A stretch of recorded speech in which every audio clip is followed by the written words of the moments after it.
verse of the day.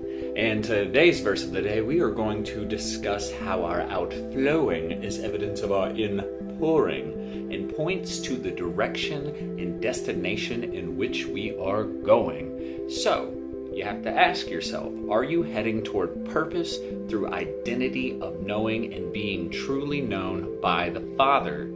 Or is your path that of destruction? So, let's find out. Our verse of the day comes out of the book of James, which is considered and called the book of corrections. James goes pretty hard, so let's get into it. James 3:9-11 says, "With our tongues we bless our Father.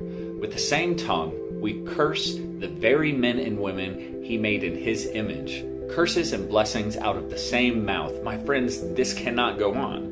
Can both fresh water and salt water flow from the same spring? Now, verse 11 is a verse that means a lot to me. It's a question that begs for evidence of relationship. It's a question that begged for evidence of relationship in my own life, making me aware of where I fell short in my own relationship with God, or really the lack thereof.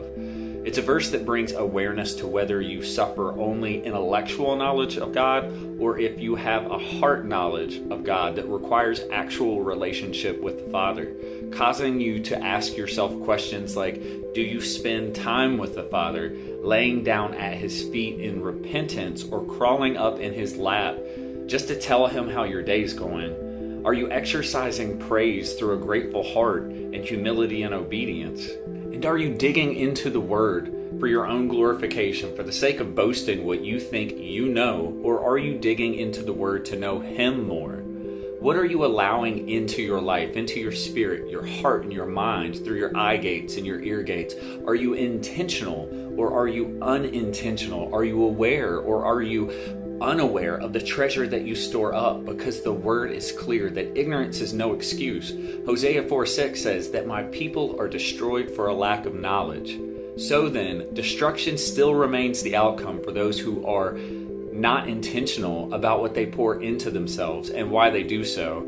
And make no mistake about it, it will be either our flesh or it will be our spirit that will be satisfied one way or another. Now, the feeding of your flesh or carnal nature is an unintentional course taken, for it is the nature of sin that we are born into through the lineage of Adam. And Proverbs tells us that this nature is the way that seems right to a man, and it is the path that leads to destruction. The latter of these two is the intentional path of edifying the spirit by way of first denying ourselves or the flesh, picking up our cross, which is not allowing sin against us to produce sin in us, and then following Christ, which is the example set forth that we are to follow as His created image.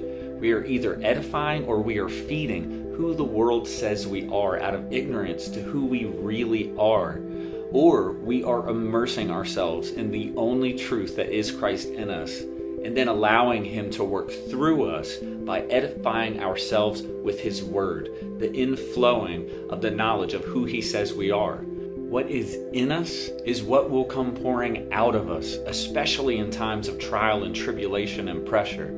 When we are squeezed, what comes pouring out from us should be the reflection of Christ and not that of the world, especially if we are calling ourselves His.